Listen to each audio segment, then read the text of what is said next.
हळवणकरांच्या आईंना मारणारे हिंदुत्ववादी कसे? विनय महाजन।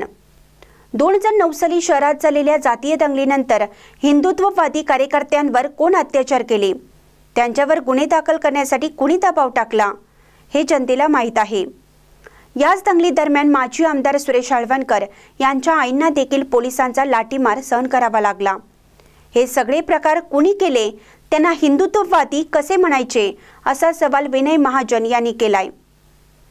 इचलकरंजीसारख्या वस्त्रनगरीत कायदा सुव्यवस्था, शांतता आणि उद्योगवाढीसाठी पोषक वातावरण निर्माण होण्यासाठी मदन कारंडे यांच्यासारख्या उमेदवाराची नितांत गरज आहे। यासाठी जनतेने विचारपूर्वक मतदान करावे, असं आवाहन विनय महाजन यांनी केलंय।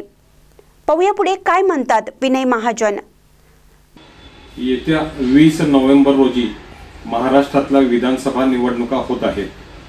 इचलकरंजी विधानसभा मतदारसंघातून विद्यमान आमदार प्रकाश आवाडे यांचे सुपुत्र राहुल आवाडे आणि विरोधात महाविकास आघाडीचे उमेदवार मदन कारंडे हे निवडणूक लढवत आहेत। विद्यमान आमदारांनी 2019 ला निवडणूक लढवताना यंत्रमाग या विषयाला मोठा स्टंट केला या विषयाशी, आणि इचलकरंजीतील यंत्रमाग हे भंगारात चालले आहेत आणि यांना रोखायचं असेल आणि यंत्रमाग धारकांना चांगले दिवस आणायचे असतील तर मलाच आमदार करा, अशा पद्धतीचा प्रचार केला।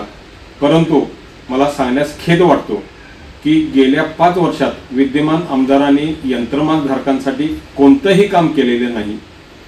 जे आम्ही त्यांच्याकडे सातत्याने पाठपुरावा करत होतो की साध्या यंत्रमाग धारकांना 5% व्याज अनुदान असेल, किंवा साध्या यंत्रमाग धारकांना मल्टीपार्टी वीज कनेक्शन असेल, किंवा इतर ज्या राज्य सरकारच्या मार्फत सुविधा दिल्या जातात त्या सुविधा तुम्ही आम्हाला मिळवून द्या, परंतु त्यांच्याकडून एकही कामाचा पाठपुरावा झाला नाही किंवा काम करण्यात यश आले नाही।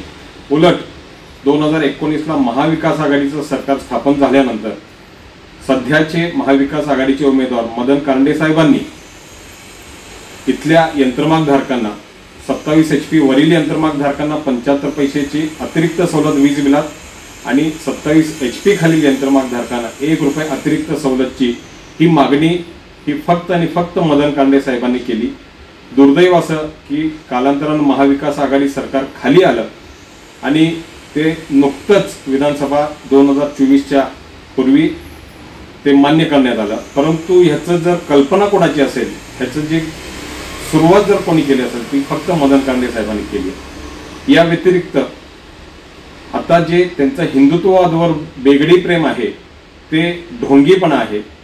2009च्या दंगलीत हिंदुत्ववादी कार्यकर्त्यांच्यावर कोणी अत्याचार केला, माजी आमदार सुरेशराव हळवणकर यांच्या घरात घुसून त्यांच्या वयोवृद्ध मातोश्रींना कोणी मारहाण करायला लावली, हे संपूर्ण इचलकरंजीला माहीत आहे।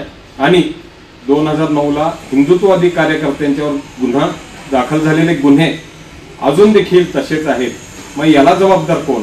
आणि यांच्या ढोंगीपणाला आपण बळी पडू नका आणि येत्या विधानसभा निवडणुकीत महाविकास आघाडीचे उमेदवार मदनराव कारंडे साहेबांनाच आपलं मत द्या, एवढंच मी विनंती करतो। ताज्या बातम्यांसाठी महान करेला सबस्क्राइब करा आणि बेल आयकॉनला क्लिक करा।